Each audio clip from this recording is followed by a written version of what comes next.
Ma'am এই যে 1 cycle 4 stroke 2 revolution.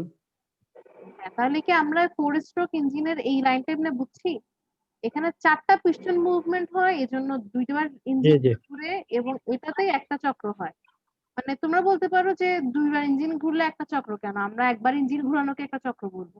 তাহলে তোমাকে শুধুমাত্র ইনলেট আর ধরো হচ্ছে কম্প্রেশন নিতে হবে, পাওয়ার স্ট্রোক আর এক্সহস্ট স্ট্রোক তো দিলাই না। তাহলে এটা কেমনে হলো?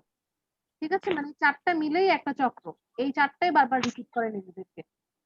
ঠিক আছে, এই ক্ষেত্রে কি ফ্লুইড একবারে নেবে? আবার বলো এই ক্ষেত্রে কি? ফ্লুইড মানে তেলটা কি একবারে নেবে, তেল বা গ্যাস? হ্যাঁ, তেলটা এখানে একবারই নিচ্ছে, কিন্তু মানে যেই ফুয়েলটা সেটা একবারই নিচ্ছে।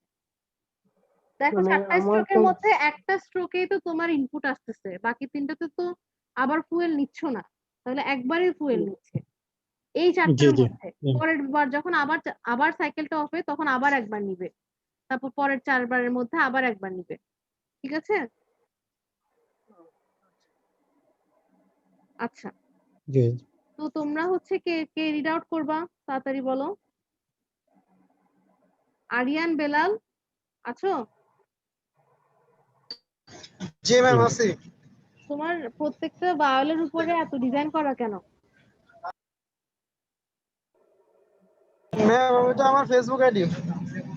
ওইটা তো ফেসবুক আইডি, মানে ফেসবুক জি ম্যাম। করে দেওয়া যায়। হ্যালো, হ্যাঁ ম্যাম সরাসরি এটা। নামেও অনেক শিল্প আছে তোমার, মাশাআল্লাহ। জি ম্যাম একটু ডিজিটাল রাখি তো এইজন্য। ভার্সিটিতে পড়ি না ম্যাম। তোমার আশেপাশে তোমার বন্ধু বান্ধব অনেক বোঝা যাচ্ছে, এগুলো তুমি না ম্যাম আমি আছি, ম্যাম আমি অফিস করে বাসা যাচ্ছি তো, বাসে আছি, লোকাল বাসে। আচ্ছা ঠিক আছে, তাহলে না হয় তুমি না পড়ো। ম্যাম ও সারা ক্লাস ধরেই ইয়েতে থাকে, বাসে থাকে। ম্যাম এই জন্য তো বেশি কথা বলি না ম্যাম, যেন ক্লাসে ডিস্টার্ব না হয়। আচ্ছা ঠিক আছে, ম্যাম ভালো কাজ করছি না ম্যাম? ইয়েস। হ্যাঁ তুমি আবারও ভালো কাজ করো, মিউট করে রাখো। বাকি আর যারা আছো কে পড়বা তাড়াতাড়ি পড়ো, কে কে হচ্ছে কোনো নয়েজ নেই আশেপাশে, তাড়াতাড়ি পড়ো।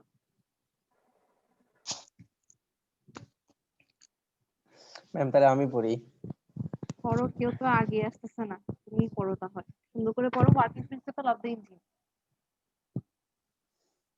আচ্ছা, working principle of the engine. Air fuel mixture in the combustion chamber is ignited ignite. either by a spark, ignited either by a spark plug or by compression. Ignition produce a tremendous amount of heat, energy, pressure inside the cylinder. This induces reciprocating motion in the piston.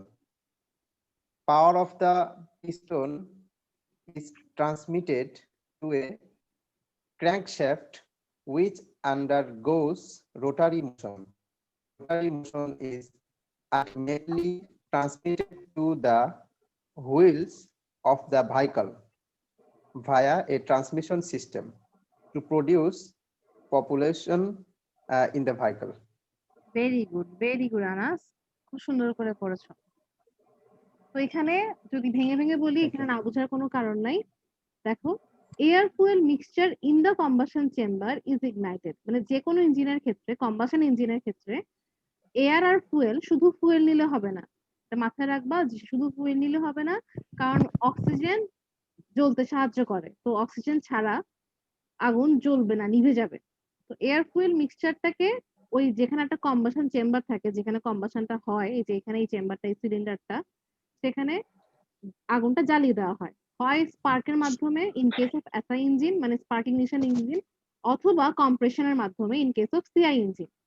তো এই ইগনিশনের কারণে tremendous amount of heat আর pressure create হয়। মানে এই যে আগুনটা ধরে উঠলো, মানে বুঝতে পারতেছো যে সিলিন্ডারের, মানে নর্মালি আমরা যেটা দেখি, ধরো সিলিন্ডারের মধ্যে যদি আগুন ধরে দাও, একটা সিলিন্ডার, গ্যাসের সিলিন্ডার, ওটা বার্স্ট হয় না, ওখানে কিন্তু মানুষ মারা যায়। তো ট্রিমেন্ডাস হিউজ অ্যামাউন্ট অফ তাপ এবং চাপ সৃষ্টি হয়।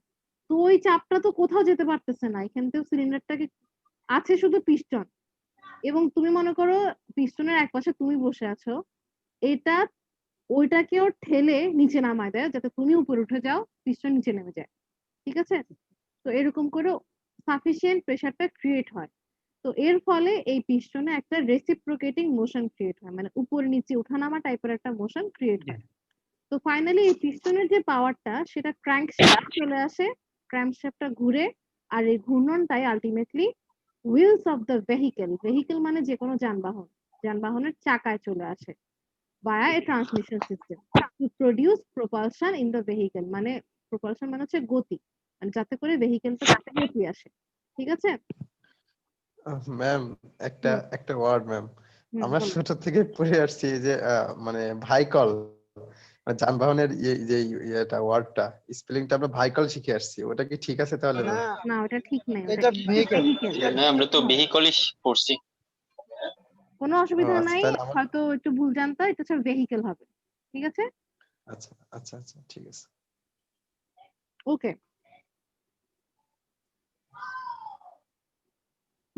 এক সেকেন্ড, সরি। এখানে হচ্ছে কিছু জিনিস আছে, দেখো। পিস্টন সিলিন্ডার অ্যাসেম্বলি, এটা কি হচ্ছে, it is the assembly for manipulating the working fluid. এখানে ওয়ার্কিং ফ্লুইড কোনটা বলো তো? কোন ফ্লুইডটার উপর কাজ হচ্ছে? ম্যাম, যেই মানে জ্বালানিটা আসতেছে আর কি ওটা দিয়ে জি ম্যাম, যে জ্বালানিটা আসতেছে ওইটাই। ইনলেট ভালভ দিয়ে যেটা আসতেছে। Very good, very good. এখানে ইনলেট ভালভ দিয়ে জ্বালানিটা আসতেছে, সেটাই হচ্ছে এখানকার ওয়ার্কিং ফ্লুইড। ফ্লুইড নামটা শুনে একসময় আমিও ভুল করতাম, মনে করতাম কি সবসময় লিকুইড হতে হবে, but fluid is not only liquid. Fluid হচ্ছে দ্যাট ফ্লোজ। এর জন্য গ্যাসও ফ্লুইড হতে পারে, আবার লিকুইড মানে তরল পদার্থ ফ্লুইড হতে পারে, কারণ দুইটাই ফ্লো করতে পারে, এক জায়গা থেকে এক জায়গায় ফ্লো করে চলে যেতে পারে। আচ্ছা, তো এই অ্যাসেম্বলিতে কি থাকে, একটা পিস্টন থাকে যেটা একটা কনফাইন্ড বা একটা আবদ্ধ সিলিন্ডারের মধ্যে থাকে। তারপর ইনলেট ভালভ, যে ভালভের মধ্য দিয়ে এয়ার ফুয়েল মিক্সচার আসে, সেটা হচ্ছে ইনলেট ভালভ। তো দেখো এখানে একটা স্পার্ক প্লাগ আছে না, এটা কিসে থাকবে? শুধুমাত্র স্পার্ক ইগনিশন ইঞ্জিনেই থাকবে, কারণ স্পার্ক ইগনিশন ইঞ্জিনে স্পার্ক লাগে। তো এসআই ইঞ্জিনে বা স্পার্ক ইগনিশনে এখান দিয়ে আমি স্পার্ক দেই, আর ইনলেট ভালভ দিয়ে আমার এয়ার আর ফুয়েল দুইটাই আসে। কিন্তু কম্প্রেশন ইগনিশন ইঞ্জিনে যেটা হয়, এই ইনলেট ভালভ দিয়ে শুধুমাত্র এয়ার আসে, ওই এয়ারটাকে আমি কম্প্রেস করে অনেক হাই টেম্পারেচারে নিয়ে যাই, আর যখন সে টেম্পারেচার অনেক হাই হয়ে গেল, ওই মুহূর্তে আমরা স্পার্ক প্লাগের জায়গায় তখন সেটাকে বলি ফুয়েল ইনজেক্টর।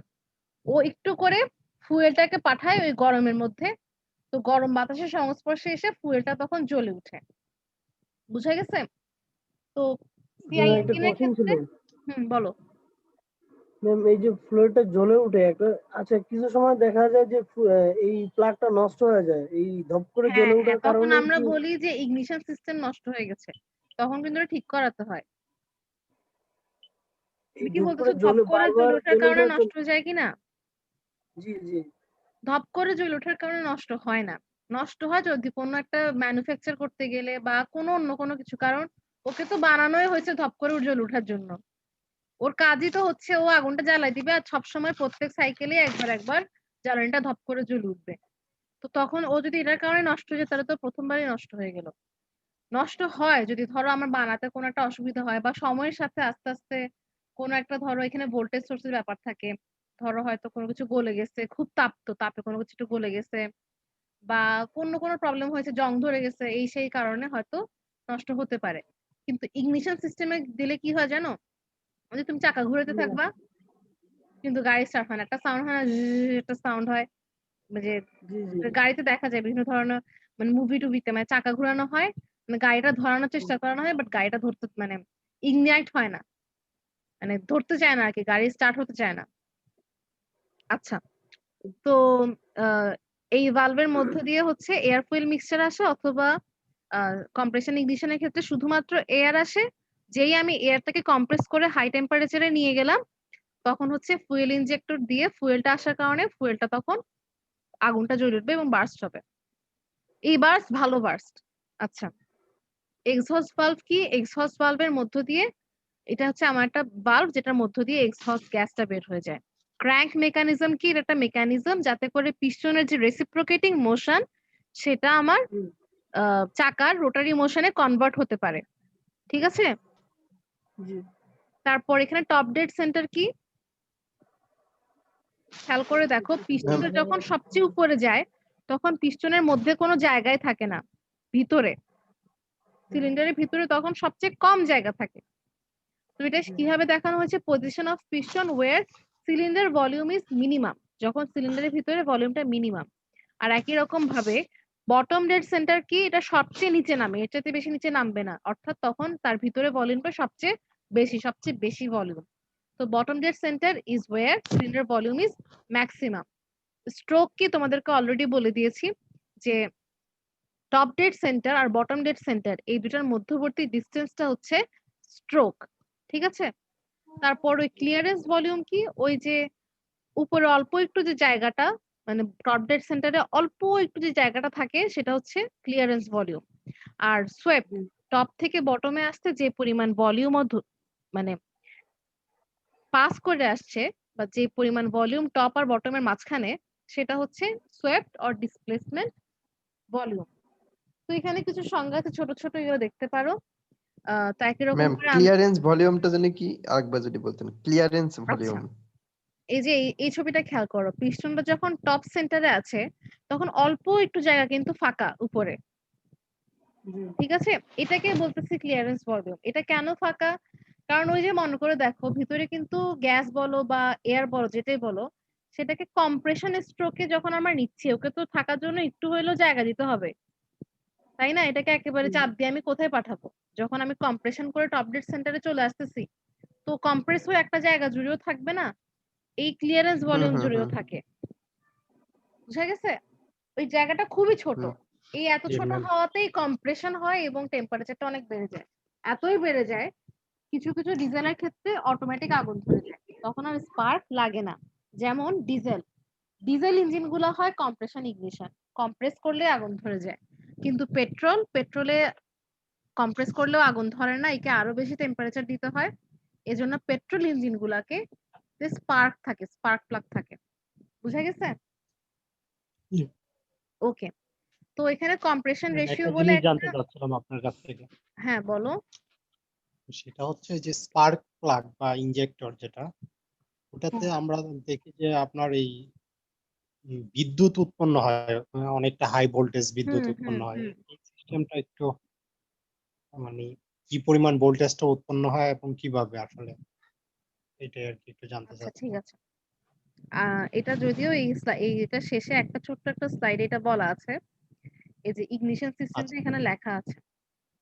ঠিক আছে? হ্যাঁ। বাট তুমি যেহেতু আগে প্রশ্ন করে ফেলছো, তোমাকে আগে বলে দিই, কোনো অসুবিধা নেই। যেটা হয় দেখো, থ্যাংক ইউ।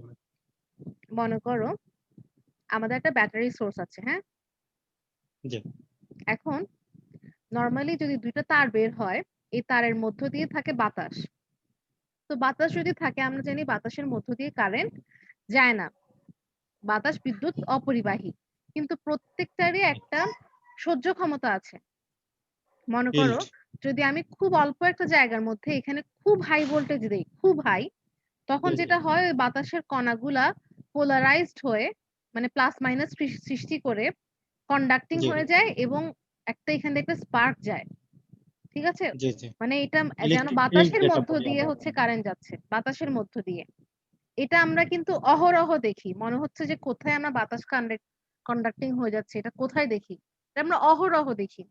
এই মাসে অলরেডি দেখছি নাকি জানি না, গত মাসে হলেও দেখেছি। বলো তো কোথায় দেখি আমরা? ম্যাম ম্যাম এটা হাই ভোল্টেজ লাইনের ক্ষেত্রে ওই 3 ফেজ লাইন যখন উপর দিয়ে 33 কেভি ইয়ে যায়, ওখানে মাঝে মাঝে এরকম করোনা সৃষ্টি হয়, ভেরি হিসির গুড, শব্দ করোনা হয়, সৃষ্টি তারপরে হয়, হ্যাঁ। কিন্তু করোনা চাইতেও করোনা মানুষ নাও দেখতে পারে, সবাই হয়তো হাই ভোল্টেজ লাইনে গিয়ে দাঁড়ায় থাকে না। বা হাই ভোল্টেজ লাইন গুলা কিন্তু বানানো হয় নির্দিষ্ট দূরত্বে, যাতে করোনা না হয়, করোনা হলে খারাপ। ঠিক আছে? তো জি। তাও আমরা দেখি ফেলি, কোথায় দেখি বলো? ওখানকার মানে ওই বলতে পারবা? আহ, কোথায় ম্যাম, দেখি আমরা বাতাসের মধ্য দিয়ে ট্রান্সফরমারে। ডিসচার্জ? আরিফুল কিছু বললা? জি ম্যাম, ট্রান্সফরমার ওই যে লাইনটার মধ্যে বেশি আমি মনে করো আমার শর্ট জীবনে আমি সার্কিট। কখনো ট্রান্সফরমার, এটা পৃথিবীর সবাই দেখছে মনে করো, কেউ জীবনে যে কখনো ট্রান্সফরমার দেখেনি সেও দেখছে। জি ম্যাম বিজলি। ভেরি গুড, এতক্ষণে মাত্র দিয়ে আসছে। বিজলি আচ্ছা বা আমরা নোয়াখালীর ভাষায় কি বলি জানো? ঠাডা বলি, ঠাডা। বিদ্যুৎ চমকায় এটা না ম্যাম ঠাডা। আমাদের ব্রাহ্মণবাড়িয়া তো টাটা বলে। ঠাডা বলে, ঠিক আছে। এটা হয় কি আসলে দেখো, ম্যাম ঢাকাতেও ঠাডাই পড়ে ম্যাম। যাক আলহামদুলিল্লাহ ভালো। নোয়াখালীর মানুষ যেখানে থাকবে, সে ঢাকায় থাকুক যেখানে থাকুক, ওখানে ঠাডাই পড়বে, সমস্যা নেই। ম্যাম ম্যাম নোয়াখালীর আমাদের মানুষ তো তো তাদের তাদের ম্যাম দেশেও আছে। শুক্রবার আসলে তো আমাদের ঠাডা পড়ে ম্যাম। যাক, এটা বুঝতে পারতেছি যে তুমি বাসে থাকলেও তুমি শুনতেছো। যাক ভালো। এখন এখানে আসো, আমি অ্যাক্টিভ সবাইকে আছে, মিট করে ছেলে দিচ্ছি। অ্যাক্টিভ আছে। এখানে দেখো মেঘ আছে, হ্যাঁ মেঘ আছে আর নিচে আছে মাটি। তো এখানে এতই বেশি ওই যে মেঘে মেঘে যে মানে মেঘে আসলে কি জলীয় বাষ্প না, তো হাইড্রোজেন অক্সিজেন মিলে এত হিউজ পরিমাণ চার্জ সৃষ্টি হয় যে মাঝখানে কত দূরে মাটি, কত জায়গা জুড়ে হচ্ছে বাতাস, চিন্তা করো। কিন্তু ওই হাই ভোল্টেজ এখানে প্রায় 20,000 30,000 ভোল্ট হয়ে যায়, ঠিক আছে। এত ভোল্টেজ সে সহ্য করতে পারে না, এবং এই বাতাসটা তখন আয়োনাইজ হয়ে যায়, আমরা বলি আয়োনাইজ হয়ে যায় বা পোলারাইজ হয়ে যায়, এবং বাতাসের মধ্য দিয়ে কারেন্টটা পাস করে, এবং আমরা সেটাই দেখি হচ্ছে বজ্রপাত হিসেবে, ঠিক আছে, যে ঝলকানিটা দেখি। এবং এটা কিন্তু বাতাসটা কন্ডাক্টিং হয়ে যায় ওই মুহূর্তে, বাতাসের মধ্য দিয়ে কারেন্টটা পাস হয় বা ডিসচার্জ হয়, এবং চার্জটা তখন মাটিতে চলে আসে সুন্দর মতো। তো এটা তো একটা বিশাল স্টেজ। এই জন্যই ওখানে কেউ থাকলে তার ভিতর দিয়ে কারেন্ট পাস হয়ে সে হ্যাঁ, মারা যায়, ওখানে মানে থাকলে ওই যে ওর ভিতর দিয়ে, মানে মনে করো এখানে কোনো মানুষ দাঁড়ায় আছে, তো মানুষের তো এমনিতেই রেজিস্ট্যান্স বাতাসের সাথে কম, ঠিক আছে, তো বাতাস আরো ভালো, এই জায়গাটা আরো কম বাতাস, তো আগে কি মানে ব্রেকডাউন আগে কার হবে, এত বড় জায়গা নাকি যেখানে জায়গাটা কম তার, এর আগে ব্রেকডাউন হুম হবে, হুম এজন্য সে মানুষটার মাথা হয়েই আসবে, যদি না আল্লাহ তাকে স্পেশাল কোনো কুদরতে বাঁচায় দেয়, ঠিক আছে। হুম হুম হুম। এক্ষেত্রে ম্যাম ম্যাগনেট নাকি হয়ে যায়, এরকম একটা কথা শুনছিলাম। এই এই কথাটা আসলে ভুল, এটা মানুষ বলে, একসময় মনে হয় বিশ্বাসও করতো, আগে কেউ মানে বজ্রপাতে হুম। মারা গেলে আমি যদ্দূর শুনতাম যে তার কবর থেকে নাকি তাকে বের করেও নেওয়া হতো, মানে সে নাকি ম্যাগনেট হ্যাঁ হয়ে হ্যাঁ গেছে। হ্যাঁ। এগুলা ফাউ কথা, ঠিক আছে। হুম, জি আচ্ছা, ম্যাম। এখানে যেটা করা হয় দেখো, এখানে একটা 12 ভোল্টের ব্যাটারি নেওয়া হয়, ঠিক আছে, কিন্তু শুধুমাত্র 12 ভোল্টে এখানে স্পার্কিং হবে না, এটা খুব হাই ভোল্টেজ দিতে হয়, না হলে বাতাসটা ব্রেকডাউন হয়ে কন্ডাক্টরের মতো বিহেভ করবে না, মানে এখানে এটাকে বলে আর্সিং, ঠিক আছে, আর্কিংও বলে, ওটা হবে না আর কি। তো এই 12 ভোল্টটাকেই যেটা করা হয় 20,000 থেকে 50,000 ভোল্টে কনভার্ট করা হয়, অ্যাম্পলিফাই করা হয়। তো এটা আমি যতদূর আমাদের মনে পড়ে, আমাদের মেকানিক্যাল ইঞ্জিনিয়ারিং ফান্ডামেন্টাল কোর্সের সাথে এটা ল্যাবটাও ছিল, তো আমরা ওই বুয়েটের ওই ল্যাবটাতে গিয়ে গাড়িটারিও আছে ওখানে, ওটার পার্ট পার্ট করা আছে, ওগুলো দেখতাম। তো আমার যতটুকু মনে পড়ে যেটা করা হতো, মানে হাই, এটাকে বলে DVDT voltage, high DV by DT, ঠিক আছে। এটা যেটা করে, যদি দেখো চিন্তা করে যে খুবই অল্প সময়ের মধ্যে যদি ভোল্টেজটা মানে সুইচিং করে, মানে খুবই অল্প সময়ের মধ্যে যদি ভোল্টেজটা করে দেয়, তাহলে ডিভি বাই ডিটি এটা কিন্তু অনেক কি হয় মানে বেড়ে যায়। যেমন দেখো, আমি যদি 0.01 সেকেন্ড, হুম, এত অল্প সময়ের মধ্যে যদি কথার কথা ধরো এখানে যদি 200 ভোল্ট অ্যাপ্লাই করি, তাহলে এই ভাগফলটা কত হবে বলো তো, এই ভাগফলটা কিন্তু 2,000 হয়ে যাবে, না 2,000 না 20,000 হয়ে যাবে। মানে মানে আমি মানে যে কোনো সুইচ যদি খুবই অল্প সময়ের মধ্যে মানে ভোল্টেজ অ্যাপ্লাই করা হয়, তখন ম্যাম এটা ডিভি তাহলে বাই ডিটি, সময়ের সাপেক্ষে হচ্ছে আর কি। হ্যাঁ সময় সাপেক্ষে যদি ভোল্টেজের চেঞ্জটা অনেক বেশি হয়, তখন ওখানে একটা খুবই হাই ভোল্টেজ হয়, এটা ইন্ডাকটেন্সের জন্য হয়। মানে এটা মাথায় রাখবা যে এখানে খুবই অল্প সময় সুইচিং করার কারণে একটা হাই ভোল্টেজ ক্রিয়েট হয়, না হলে মানে কিভাবে 12 ভোল্ট ইউজ করে আমি 20,000 ভোল্টেজ পাবো, ঠিক আছে। যেটা করা হয় খুবই অল্প সময়ের মধ্যে ভোল্টেজটাকে অ্যাপ্লাই করা হয়। চিন্তা করে দেখো, এখানে 200 ভোল্টেজ থেকে যদি আমি 0.01 সেকেন্ডের মধ্যে করি, তাহলে ডিভি বাই ডিটি আসে হচ্ছে 20,000, ঠিক আছে। 1 দিয়ে ভাগ করলেও তো 200, 0.1 দিয়ে ভাগ করলে 2,000, 0.01 দিয়ে ভাগ করলে 20,000, এখানে আরো একটা পয়েন্টের পরে শূন্য আসলে এটা হয়ে যাবে 2 লাখ, ঠিক আছে। তো ওই রকম সিস্টেম করা হয় এখানে, এরকম ভোল্টেজ অ্যাম্পলিফাই করার জন্য। মানে খুব অল্প সময়ের মধ্যে সুইচিং করা হয়, এতে করে একটা হাই ডিভিডিটি ভোল্টেজ আসে, সেই ভোল্টেজটা সাফিসিয়েন্ট এনাফ হয় ইগনিশনটা সৃষ্টি করার জন্য, আর তখন ইগনাইট হয়ে যায় আর কি। ঠিক আছে, এই যে the ignition system consist of একটা সুইচ থাকে, কয়েল থাকে, কন্ডেন্সার থাকে, একটা সার্কিট থাকে, ওয়্যার থাকে, স্পার্কের প্লাগটা থাকে, একটা প্লাগ বের হয়, প্লাগটা যে ফুয়েলের সাথে ডিরেক্টলি কানেকশন। ঠিক জি আছে, জি তো এই ম্যাম তো। আরেকটা কোয়েশ্চেন রয়েছে, হ্যাঁ বলো রুহুল আমিন। যেহেতু এটা আপনি প্র্যাকটিক্যাল করেছেন হুম 20,000 to 50,000, হুম হুম এটা কি আপনারা মানে মেজারমেন্ট করেছে? এটা হচ্ছে মানে আমরা জাস্ট দেখে আসছি, আমরা আলাদা করে মেজারমেন্ট করি নাই। না, আমরা জাস্ট আচ্ছা দেখতাম আচ্ছা যে এই ছোট্ট একদম, এটা কিন্তু খুবই ছোট স্পার্ক প্লাগটা। তোমার মনে রাখতে হবে দূরত্বটা যত বেশি হবে তত বেশি আমাকে ভোল্টেজ দিতে হবে দুই পাশে। তো ওদের মধ্যে যদি জি আমাকে স্পার্ক ক্রিয়েট করতে হয়, এদেরকে খুব কাছে রাখতে হবে। তো এদেরকে খুব কাছে রাখা হয়, এটা খুবই ছোট একটা জিনিস। তো ওই জায়গায় হয়তো মানে সুইচ অন করলে যে স্পার্ক হয় আমরা যে সেটা দেখে আসছি, এটা আলাদা করে জি মানে আচ্ছা ম্যাম, মেজার আসলে করার আমার সিস্টেম কোয়েশ্চেনটা আছে। ছিল, আমার যতদূর মনে মনে পড়ে একটা মেজার করার সিস্টেম থাকতো যে হ্যাঁ মানে কত ভোল্টেজ ক্রিয়েট হচ্ছে। জি হুম ম্যাম, আসলে আমার কোয়েশ্চেনটা ছিল এটাই যে ওই যে 20,000 থেকে 50,000 যে ভোল্টেজ, এই হুম ভোল্টেজটা কি আপনার কি বলে স্পার্ক প্লাগের যে মাথাটা আছে বা শেষ প্রান্ত, হুম ওখানে পাওয়া যায় নাকি তারও আগে, মানে ইগনিশন সিস্টেম বলতে তো মনে হচ্ছে স্পার্ক প্লাগের আরো আগের কিছু অংশকে বোঝানো হচ্ছে। আচ্ছা দেখো, তুমি মনে করতেছো কি এটা স্পার্ক প্লাগের একটা মাথা বের হয়, মনে করো এটা মনে হয় এরকম জিনিসটা, এটা ধরো একটা প্লাগ যদি হয়, তো এটা থেকে জি জি মনে হয় একটা মাথা বের হয়। একটা মাথা তো কখনো বের হবে না, এখান থেকে অ্যাকচুয়ালি দুইটা মাথা বের হয়। ঠিক আছে, তো দুইটা মাথা জি বের হয়ে মনে করো একটা একটা তারকে যদি আমি গ্রাউন্ড করে রাখি, তাহলে এখানে কত জিরো। জি ঠিক আছে, এখানে চলে আসছে জিরো। তো ওই প্রান্তে যখন খুব হাই ভোল্টেজটা ক্রিয়েট হবে, তখন সেই জি হাই ভোল্টেজটা চলে আসবে এখানে, সরি এখানে, এখানে ক্রিয়েট হলে তখন ধরো এটা যদি 20,000-এর মতো হয়, জি তাহলে আলটিমেটলি এই দুই প্রান্তের মধ্যে ভোল্টেজ ডিফারেন্স কত? 20,000 মাইনাস জিরো, তার মানে 20,000 ভোল্টেজ না? 20,000। এই জি জি অল্প একটু জায়গা যে বাতাস, সেই বেচারা তো 20,000 ভোল্টেজ সহ্য করতে পারবে না, তখন এখান দিয়ে একটা হুম, একটা স্পার্ক হবে এরকম করে। ঠিক আছে, বুঝ- আর এইটাই থাকবে হুম, মনে করো ইগনিশন চেম্বারের মধ্যে, এই স্পার্কটার কারণে আগুন ধরে যাবে। বুঝা গেছে? শুধুমাত্র আচ্ছা একটা আচ্ছা মাথা যদি আমি রাখি আর আরেকটা মাথা এখান দিয়ে না দেই, তাহলে ভোল্টেজটা এসে কি হবে? কিছু হবে না। আমাকে তো বাতাসটা না স্পার্ক ক্রিয়েট করতে হবে। আরেকটা জি জি মাথা রাখতে হবে, আরেকটা মাথাকে অবশ্যই এটা খুব কাছে রাখতে হবে। মানে আমি জাস্ট একটা তোমাদেরকে একটু এক্সাম্পল দেখিয়ে দেই, কারণ যেহেতু আর্সিং বুঝতে, মানে আর্সিংটা তাহলে দেখলে বুঝে যাবে স্পার্ক অ্যাকচুয়ালি দেখতে কিরকম। আহ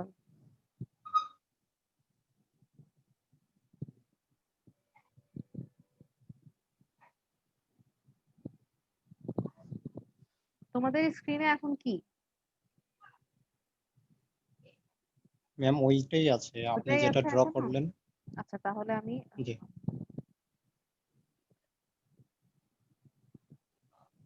এখন এখন কি আমার একটা হ্যাঁ, এখন পেজ ছবি আসতেছে? আসছে।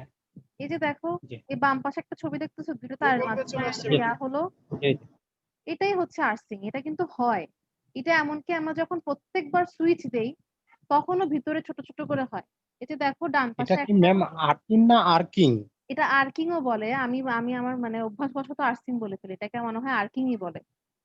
আর্ক মানে ঠিক স্পার্ক আছে, যেটা আর্ক, বলে একটা আমরা। আর্ক ক্রিয়েট হয়, হ্যাঁ এটাকে আর্কিংই বলে আসলে। ঠিক আছে, আর্কিং। আবার দেখো এখানেও দুইটা হাই ভোল্টেজ লাইনের মধ্যে আর্কিং হচ্ছে। তারপর আনাস যে বললা ধরো, ওই যে করোনা হয় যেটা ইয়াতে ট্রান্সমিশন লাইনের মধ্যে, সেটাও ওয়ান সর্ট অফ আর্কিং। ঠিক জি আছে, জি এই তো আর কি এখানে আর কোনো ছবিগুলো এখানে দেখা যাচ্ছে না। আর্কিং খুবই মানে খুবই প্র্যাকটিক্যাল একটা জিনিস, মানে এটা হয়, এটা আমাদের করোনা তো শব্দ বাসায় হয়, হচ্ছে। শব্দ হয়। এই ধরো ইয়া আছে, একটা মাল্টিপ্লাগ আছে, এমনকি মাল্টিপ্লাগটাও যখন আমি সুইচটা অন করতে যাই ভিতরে একটা ধমকাটা লাইট জ্বলে উঠে, মানে ওই যে হ্যাঁ, পুশ এগুলা বাটন আর্কিং সুইচ, ম্যাম। ওখানের ভিতরেও আর্কিং হচ্ছে। মানে একবার আমি সুইচ মানে কি, মানে ধরো ভিতরে একটা ফাঁকা জায়গা আছে, তো আমি যখন সুইচটা টিপে খুব কাছে নিয়ে যাচ্ছি, একটা পর্যায়ে গিয়ে ওদের মধ্যে দূরত্বটা খুব কম এবং হচ্ছে জি। ভোল্টেজটা অনেক বেশি। ওই পর্যায়ে আর্কিংটার জন্যই আমি স্পার্কটা দেখি। পরে যখন আমি আবার এটাকে কানেক্ট করে দিলাম পুরোপুরি, তখন কিন্তু আর এই সমস্যাটা নাই। জি, জি। তো এটা আরকি। এই যে এটা। তো এটা হওয়ার জন্য ২ টা মাথা লাগবে না? নাহলে আর্কিংটা হবে কেমনে?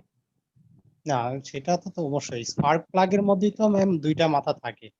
আ আপনার যদি একদম শেষ প্রান্তে খেয়াল করি, ওখানে ২ টা মাথাই থাকে। স্পার্ক গ্যাপ যেখানে আমরা দেখি আচ্ছা। ম্যাম আমরা ওই যে যাই হোক আমরা মানে এখন আইসি ইঞ্জিনে আবার ফিরে আসি। মাল্টিপ্লাগের মধ্যে ওই যে মানে আমরা প্লাগ যখন পুশ করি তখনও তো দেখা যাচ্ছিল দিয়ে একটু স্পার্ক আহ, করে উঠে ভিতরে। খেয়াল করে থাকলে দেখবা। হ্যাঁ হ্যাঁ হ্যাঁ ওইটাও হ্যাঁ হয় কেন জানো? ওইটা হয় হচ্ছে ধরো কোথায় গেলে? ধরো আমার এটা হচ্ছে সুইচের মাইনাস প্রান্ত আর এটা হচ্ছে সুইচের প্লাস প্রান্ত। এরা নরমালি কিন্তু বাতাস ভিতরে বাতাস আছে এবং এই বাতাসটা এমন যে এটা 220 ভোল্ট সহ্য করতে পারে। না হলে তো জি, ও জি, এমনিতেও অন হয়ে থাকতো, আর্কিং হয়ে থাকতো, তাই না? ও জি, জি, 220 ভোল্টের ব্রেকডাউন হয় না এরকম করেও নরমালি বসে আছে। কিন্তু যখন দেখো যে পর্যায়ে আমি তো উপর দিয়ে সুইচ আঙ্গুল দিয়ে হচ্ছে মনে করো আমি আঙ্গুল দিয়ে প্রেসার দিয়ে নিচের দিকে এটা টানতেছি, তাই না? জি, হুম যখন হুম আমি নিচের দিকে দিচ্ছি তখন এটা আস্তে আস্তে কিন্তু নিচে আসতেছে। নিচে আস্তে আস্তে আস্তে আস্তে একটা পর্যায়ে একদম খুব অল্প সময়ের জন্য ডিসটেন্সটা এত কম বাতাসের, যখন ও 220 ভোল্টেজটা সহ্য করতে পারে নাই, মানে ওইটুকু ওর ব্রেকডাউন হয়, তখন এখানে একটা আর্কিং হয়। একটা জি, আর্কিং জি। হয়। ওইটার সময় আমরা স্পার্কটা দেখি। এটা কিন্তু বাইরে থেকে দেখি না, ভিতর থেকে দেখি। এটা ওটার ভিতরেই ঘটে। তারপর হ্যাঁ যখন হ্যাঁ জি, আমি জি, এটাকে একদম চেপে আবার এটার সাথে বসে ফিক্স করে দিলাম, তখন আবার কিন্তু এটা হয় না। তখন তো পুরোটা পথ জাস্ট কানেক্টেড হয়ে গেছে। এখানে এই ২ টা প্রান্ত কানেক্টেডই হয়ে গেল। কানেক্টেড হয়ে গেলে কিন্তু হচ্ছে আবার মানে কোনো অসুবিধা নেই। মাঝখানে কোনো বাতাস নেই। বাতাসের মধ্যে আর্কিং হওয়ারও মানে সম্ভাবনা নাই।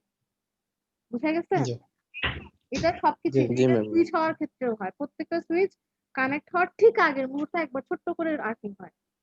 জি, ঠিক আছে? জি ম্যাম। আমি আসলে ম্যাম ওটা জিজ্ঞেস করছি এইজন্য যে আমরা মোটরসাইকেল অনেক সময় দৌড়াই তো তখন ওই স্টার্ট না নিলে ওই স্পার্ক প্লাগ খুলে সরাসরি করে কি হাতে ধরে ওইটাকে জোড়া মানে লাগাই ইয়ে দেই। করি মনে হয় স্পার্ক। কিছু একটা একটু জোড়া লাগাই দিতে হয় না, বা কিছু দূরা একটা। না, একটু দূরে থেকে আরকি স্পার্কিং করে আর্কিং যেটা করে বা এই যে হুম, হুম। সংযোগটা করানো হতে হয় পারে। আরকি। আমি আসলে মোটরসাইকেল কখনো খুলে দেখি নাই। মানে না, তাহলে হয়তো আমিও মোটরসাইকেল এটা প্র্যাকটিক্যালি আরো ভালো বুঝতাম। ঠিক আছে? আমার দূর সাইকেল পর্যন্তই। বাকি আর মোটরসাইকেল চালানো শেখা হয়নি। তো যাই হোক, এখন যেটা বলছিলাম আমরা আম এই স্লাইডে ছিলাম।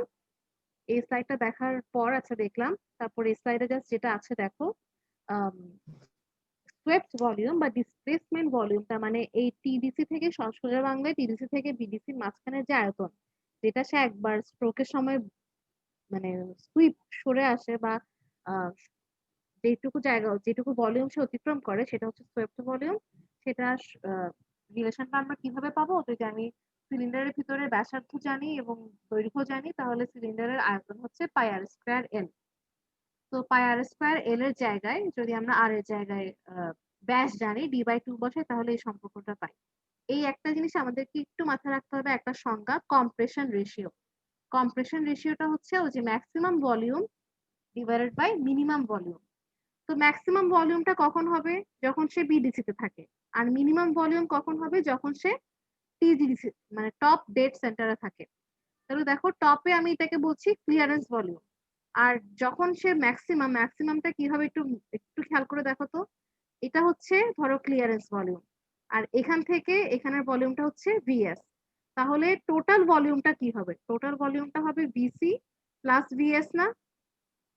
জি, জি, তো এটাই হচ্ছে আমি বলছি এটাই আমার ম্যাক্সিমাম ভলিউম আর এটা হচ্ছে তাহলে আমার মিনিমাম ভলিউম। আর ম্যাক্সিমাম বাই মিনিমাম এই অনুপাতটাই হচ্ছে কম্প্রেশন রেশিও আর। ওকে? এটাই কম্প্রেশন জি, রেশিওর সংজ্ঞা। ঠিক আছে? আর এখানে একটা ছোট জিনিস আছে সেটা হচ্ছে দেখো মিন পিস্টন স্পিড মানে কোন স্পিডে পিস্টনটা উপরে নিচে ওঠানামা করছে, এটা হচ্ছে মিন পিস্টন স্পিড। ঠিক আছে? এটা দেখো the distance traveled by the piston per unit of time এটাকে আমরা বলতেছি হচ্ছে মিন পিস্টন স্পিড। এটার এই সূত্র এখানে অ্যানটা কি? অ্যানটা হচ্ছে এই যে আমার চাকাটা যে ঘুরতেছে না, রোটেশন। চাকাটার আরপিএম। বা রোটেশন পার মিনিট, ঠিক আছে? আর এলটা কি? এলটা হচ্ছে এই যে টপ ডেড সেন্টার আর বটম ডেড সেন্টারের মধ্যবর্তী ডিস্টেন্স। এখন দেখো এই সমীকরণটা কিভাবে আসছে, মানে পিস্টনটা কত বেগে ওঠানামা করতেছে। এখন দেখো আরপিএম মানে কি বলতো, যদি কোনো একটা ইঞ্জিনের আরপিএম যদি আমি বলি 100, তাহলে কি হয় বলতো? 100 এটা মানে কি আরপিএম? রোটেশন প্রত্যেকটা মিনিটে 100 বার ঘুরে। আচ্ছা, মানে 1 মিনিটে বা 60 সেকেন্ডে সে 100 বার রোটেট 100 বার করে, তাই না? ঘুরবে, হ্যাঁ। জি ম্যাম। তাহলে যদি আরপিএম হয় n, তাহলে 1 সেকেন্ডে রোটেট করে, সরি 1 মিনিটে দাঁড়াও, বা 60 সেকেন্ডে রোটেট করে কয়বার? n সংখ্যক বার, তাই না? জি তাহলে 1 জি। সেকেন্ডে কয়বার রোটেট করে? n/60, 10/60, হ্যাঁ। ঠিক আছে? আবার একটু মনে করে দেখো তো, একবার রোটেট করতে পিস্টনটা কয়বার ওঠানামা করে? একবার নামে, একবার উঠে না? জি জি হুম, দুইবার। তাহলে 1 সেকেন্ডে সে এতবার ঘুরে, বা 1 সেকেন্ডে সে টুয়াইস এল দূরত্ব অতিক্রম করে, এটা বলা যায় না? মানে একবার ঘুরলে তো টুয়াইস এল দূরত্ব অতিক্রম করে, তাহলে n/60 বার ঘুরলে n/60 ইন্টু টুয়াইস এল দূরত্ব অতিক্রম করবে। তাহলে 1 জি, জি। সেকেন্ডে যত দূরত্ব অতিক্রম করে সেটাই তো বেগ। তাহলে আমি v সমান পেয়ে যাব এই যে twice L into n divided by 60 metre per second. এটা থেকে সমীকরণটা কিভাবে আসছে? জি ম্যাম। তাহলে তোমাদেরকে মনে করো ছোট্ট করে আমি বলে দিতে পারি, অবজেক্টিভ এটা দিব, মাথায় রাখিও যে বলে দিলাম স্ট্রোক হচ্ছে, কথার কথা মনে করো একটা ইঞ্জিনের ভিতরে কতটুকু দূরত্ব হতে পারে, এটা আমি দেখে একটা ইঞ্জিনের শেপ নিয়েই বলবো। ধরো বললাম যে স্ট্রোক হচ্ছে সাপোজ 20 সেন্টিমিটার বা 1 ফুট, আর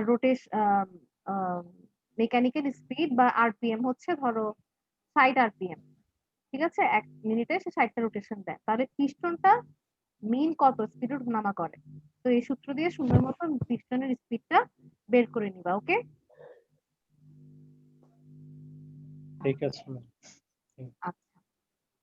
তো এবার হচ্ছে এখানে 4টা যে স্ট্রোক আছে, ম্যাম এখানে পিস্টনের স্পিড স্পিড হলো এন, এন তো হলো কতবার ঘুরে, আর এন ভিএম হলো হচ্ছে মোশন। চাকার না, স্পিড, চাকা কয়বার ঘুরতেছে। আর আমরা যেটা হ্যাঁ বের হ্যাঁ করব ভি, সেটা হচ্ছে পিস্টনটা কত বেগে ওঠানামা করতেছে। চাকার আচ্ছা, স্পিডের ভিএম সাথে পিস্টনের বেগটা বের করব। পিস্টনের বেগ হলো ভিএম। হ্যাঁ, এখানে তো স্পিড না, স্পিড তো কিছু বের হচ্ছে না, মানে বেগটা বের হবে। স্পিডই তো বেগ, ভেলোসিটি বা হ্যাঁ স্পিড হ্যাঁ, তো একই কথা, মেইন পিস্টন। ঠিক আছে? ভেলোসিটি বা স্পিড হচ্ছে 1 সেকেন্ডে কয় মিটার যায়, এটাই হচ্ছে স্পিড। ওকে, হুম হুম। আচ্ছা, তাহলে এভাবে এই সূত্র দিয়ে বের করে নিব। তো এই মিটিংটারও হচ্ছে আর 5 মিনিট আছে, তো এটা আপাতত শেষ করে দিই। আমরা জাস্ট এই পড়াগুলো নেক্সট মিটিং থেকে রাখি, এটা পড়তে পড়তে এটা ভেঙে যাবে তো। ঠিক আছে, আমি এটা আপাতত ক্লোজ করে দিচ্ছি, তোমরা একই লিংকে আবার একবার জয়েন করো। ওকে।